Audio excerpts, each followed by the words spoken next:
Hello and welcome to WHSH TV. I'm Wes Edwards and with me is Austin Enlow. Coming up on today's show, Governor Eric Holcomb made a stop at Washington for this week for the grand opening of the manufacturing plant here in town. We went to M&C Tech in Washington to find out what they will produce and how many new jobs will be coming in our area. Plus, we spend another week in the hallways finding out what is on students' minds. This week, we will find out spring break plans. Plus, the library has a great program going around March Madness and basketball, and we will meet Mr. Johnson and find out more about his industrial technology and business production classes here at WHS. All that and much more. It's Friday, March 23rd, and you're watching WHSH TV.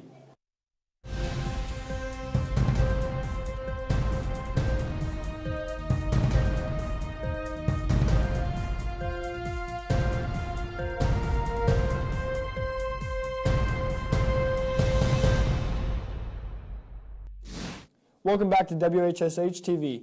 A Japanese firm has purchased land and opened a new manufacturing plant here in Washington. This week, Governor Eric Holcomb was in Washington to help cut the ribbon for the new facility on Tuesday. We traveled to M&C Tech this week and located near the I-69 turnoff and spoke with production manager Dan Moorhead about the local operation and what it means for Washington. Event and opening ceremony starting at 10 a.m. We got over 144 people coming. The governor will be here. The economic development will be here of Daviess County. And we're going to give a small demonstration out here on the floor, and then we will go to Gastoff for lunch. The address is 1928 Technology Drive, or 427 North 200 East. We are an auto parts manufacturer. We develop parts for sunroofs, for Toyota mainly, ship them off to Ison. We do Nissan, Subaru, other manufacturers that pick them up. And this is the first plant in the States. We plan on having many more. We plan on employing people around the county, Daviess County, all the way up to the 100s. With an 8-year plan, this plant right now at 40,000 square feet will be quadrupled in size, up to 160,000 square feet.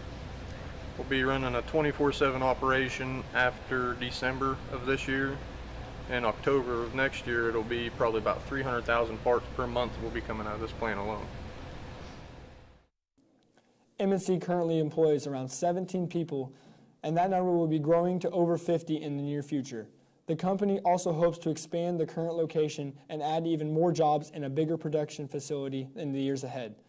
We would like to formally welcome M&C Tech to our community.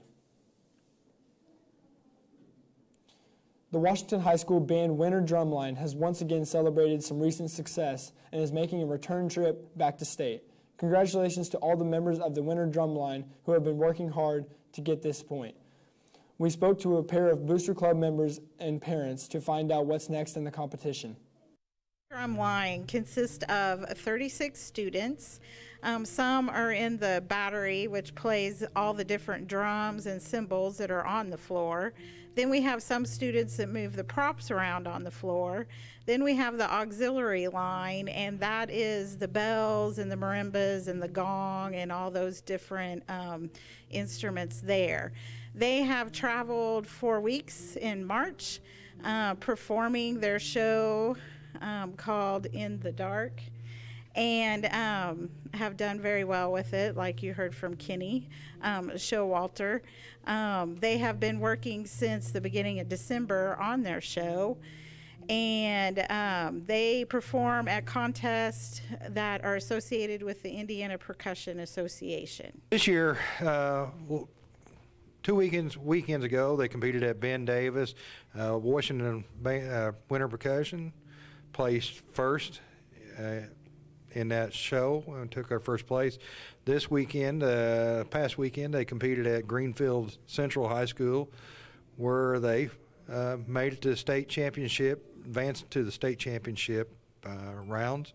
Currently ranked number 3 in the state of Indiana in their class, and hope the heck they can win the state champion this upcoming weekend at Avon. The state competition will be held at Avon High School on Saturday. Bring it home and good luck.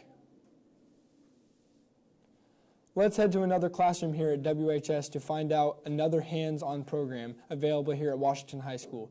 This week, we had a chance to sit down with industrial technology teacher, Mr. Johnston, to learn more about the programs he is offering in his class. My name is Mr. Johnston. I teach the construction classes for Washington High School. Construction level 1 is basically a woodworking class where you are introduced to all the machinery and different types of safety to use those machines, and we build just basic woodworking projects. And then when we get to construction level 2, that's just an advanced woodworking class where we keep building on those skills you learned from level number 1. And then construction levels 3 and 4 are more construction related classes where we will expand on the knowledge from your first 2 levels of construction, and then we'll also talk about plumbing and electricity and framing and just anything that goes into building a house and the careers involved as well. Construction level 1 classes are building what's called a male key holder for their basic project, and then the advanced classes are building what's called occasional tables or nightstands. I have been at Washington High School since 2004, so do the math. I first started at North Posey High School in 1997, so I've been at it for a while. I like teaching these type of classes because of the skills involved. Where it's really a problem-solving type class where we get to use our hands and construct things. Again, with the ever-changing climate in today's educational world, the more hands-on experience students can receive, the more prepared they are as they venture out and move on into the workforce. Ask Mr. Johnston more about his class if you see him out in the school in the hallways, and see your guidance counselor about getting on board with his class next school year. With spring break just around the corner and coming up next week, we are all ready. We went to the hallways for this week's hallway beat to find out what students had planned for this year's break. What are you doing for spring break? I'm going to Myrtle Beach, South Carolina for like friends and family. What are you doing for spring break? Sleep. What are you doing for spring break, Nate? I'm going to a St. Louis Blues game in St. Louis, Missouri. Yeah. Miss Annette, what are you doing for spring break? I'm going to be working on cleaning out the house and the barn, so if anyone wants to come out and help, please do so. What are you doing for spring break, Isaac? Well, it's heavy in baseball season. If you want to go check us out, we have our first game over spring break. I think it is March 29th. March 29th? We're playing Pike Central, so it's home. So anyone who's not in Florida, come check out the baseball team so I can see me hit some dingers. Tough game. Thank you, Isaac. What are you doing for spring break? Going to Washington, D.C. What are you doing for spring break? Well, I am working around the house and spending time with friends. Oh, and what are you doing for spring break? I think I'm just gonna stay home, get some rest, and have some fun. That doesn't sound fun. Yeah, it's fun. It's not. Play a little Xbox. There you go. Coming up after the break, we'll have a quick look at your weekend forecast, and we will talk about upsets in the NCAA tournament with the news continues after this on WHSH. New dad is picturing a tree house in the sky, but he's ignoring the instructions. Good luck, big guy. His kids know that he's building without a clue. Never been so good with nails and glue. Now we're trapped inside a box. I hope mom knows what to do. Oh! See, you don't have to be perfect to be the perfect parent. Thousands of siblings in foster care will take you just as you are. When I was 6, my days were spent playing basketball. When I was 6, my dream was to make it to the NBA. When I was 6, my mom had a stroke. I'm Paul George, and I want you to spot a stroke fast. F, face drooping. A, arm weakness. S, speech difficulty. T, time to call 911. Protect the ones you love. Spot a stroke fast.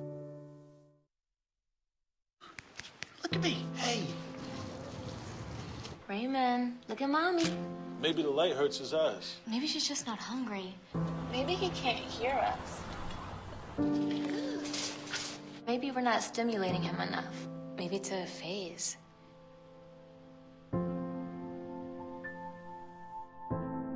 Avoiding eye contact is one early sign of autism. Learn the others today. The sooner it's diagnosed, the better. They told me a bottle couldn't dream. That I would never become a superhero.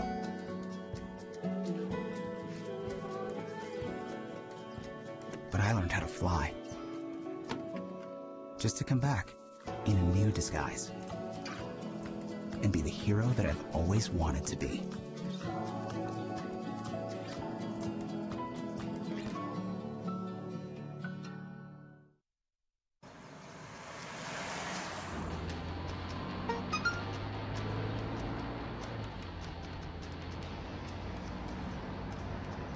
The average text takes your eyes off the road for nearly 5 seconds.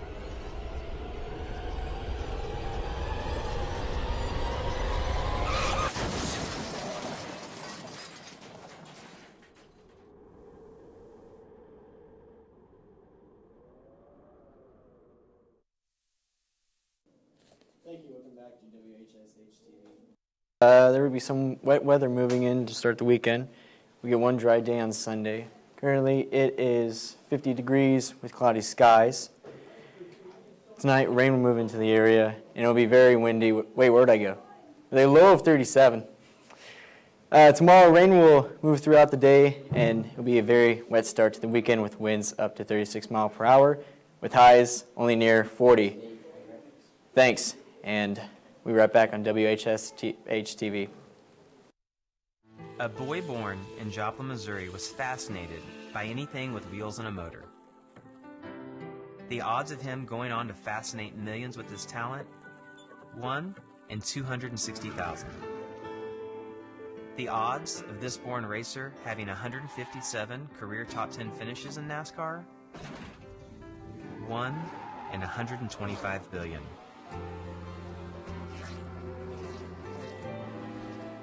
The odds of him winning both the Daytona 500 and the Brickyard 400 in the same year? 1 in 195 million.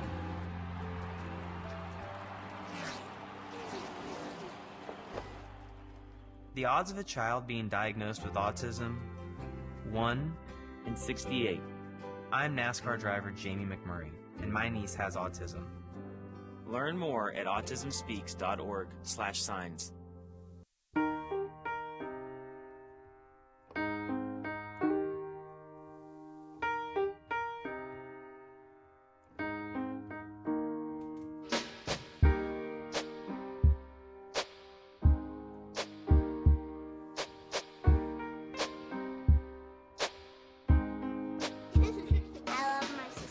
My heart doesn't see race. Love is love.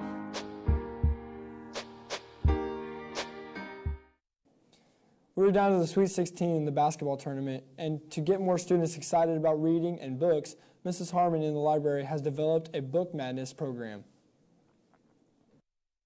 Book Madness is a corporation-wide contest that we do every March, and it corresponds with the NCAA basketball tournament. We start out with 16 books, and we build a bracket using the books that are most widely checked out by students in every building. Every library aide in each building determines which books the bracket will be. And at the high school, of course, that's what I do.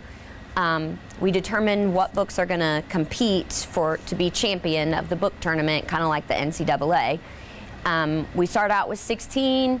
The kids come in and vote every week. They fill out a bracket. They choose the books that are in the tournament, and they choose which ones they think will advance each week. Then they come in here and they vote on these slips and put it in the bucket. And I tally up the votes, and I look to see which kids' books won for that week. Then at the high school, there's a small prize for winning each week, that round in the tournament of books. We all do a bulletin board for the March Book Madness. Ours is located, the high school is located outside the library. We have little pictures of each book, and each week, depending on the votes, we show the kids on the bulletin board which books advance, and we move the pictures or add a picture of each book. They're supposed to come in every single week and vote for their books so that they win. What we do at the junior high and high school is we take The brackets, give them to the homeroom teachers. We market the contest and hope we can get as many students to participate as we can. The big grand prize is last year and this year. It's a movie candy and popcorn. Don't let that get out, but it's fun. The kids have a good time. They kind of see it like the NCAA basketball tourney. This year, your odds of winning the March Book Madness here in any building are much better than the NCAA tournament this year because Xavier and Virginia and all the top seeds have pretty much been knocked out. See Mrs. Harmon in the school library to find out more about the ongoing Book Madness series. Well, let's find out what the latest with the bracket report this week featuring Gage Latham and Wes Edwards.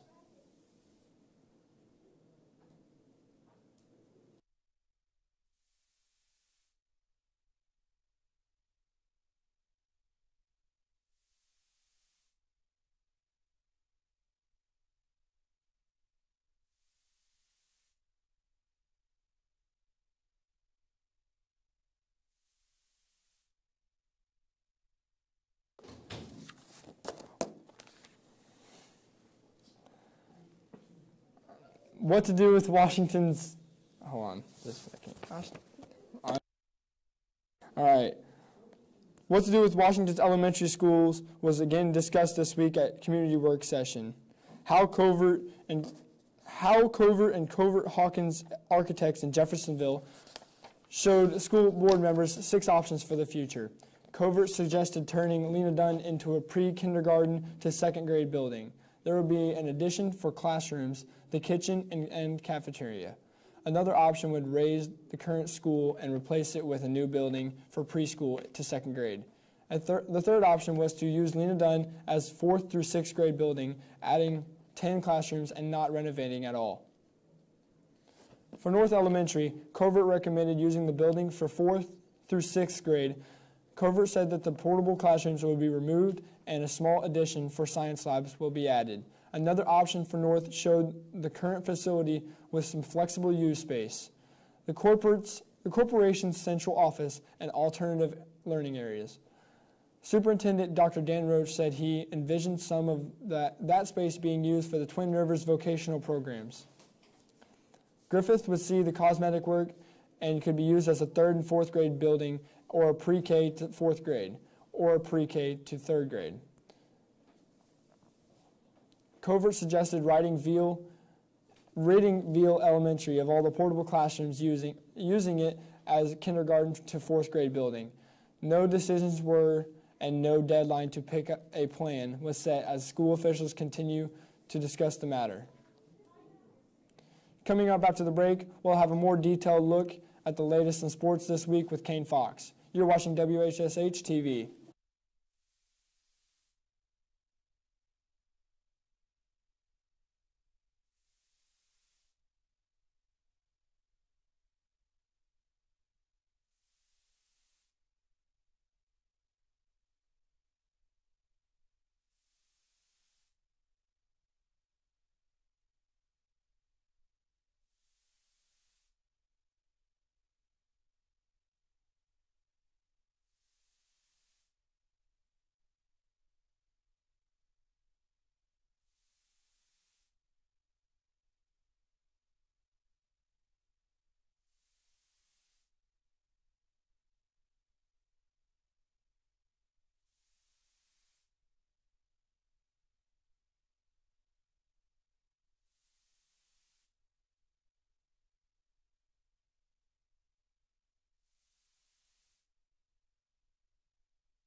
Welcome back. I'm Kane Fox of WHSH Sports.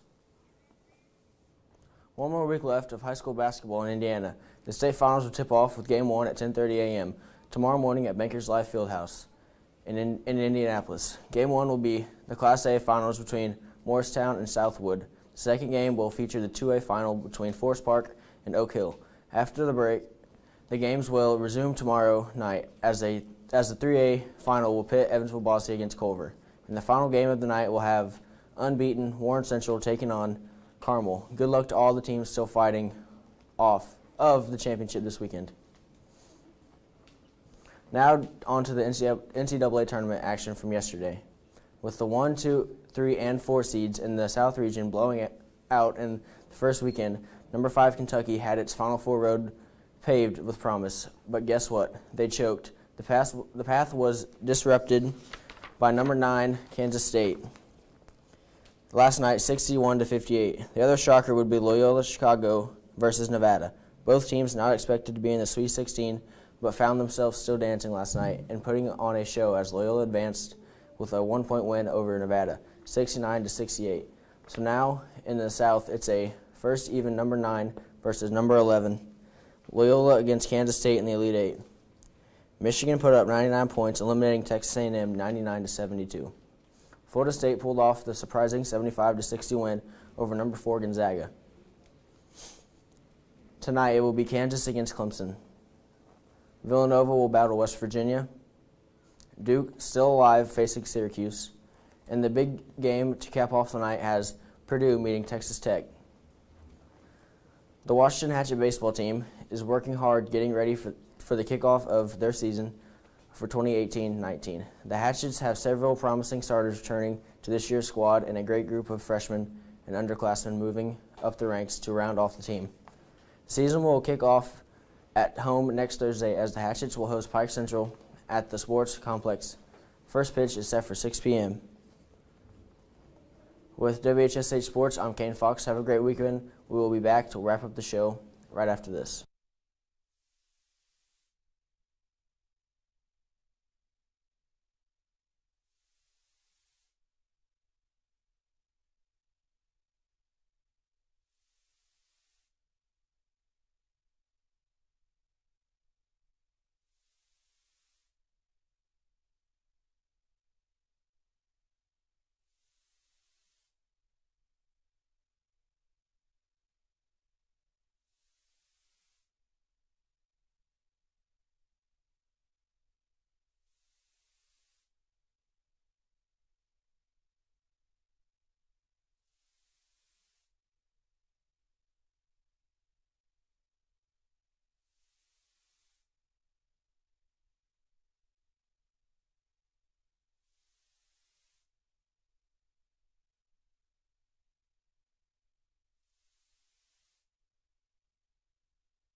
Thank you. Welcome back to WHSH TV. Now here on the map, there is some rain and snow moving in from this area, coming down into the east. It will bring in some showers in for the spring break coming up, and it's mostly coming down from right here, going to the area. It will move out by the end of the week next week. And right now, it is currently 50 degrees here at Washington High School, and there's some cloudy skies. And tonight, there's going to be rain and some wind with a low 37. Saturday will look to be about rainy throughout the day, with wind hitting 36 miles an hour with a high of 40 and the lows in the mid-30s.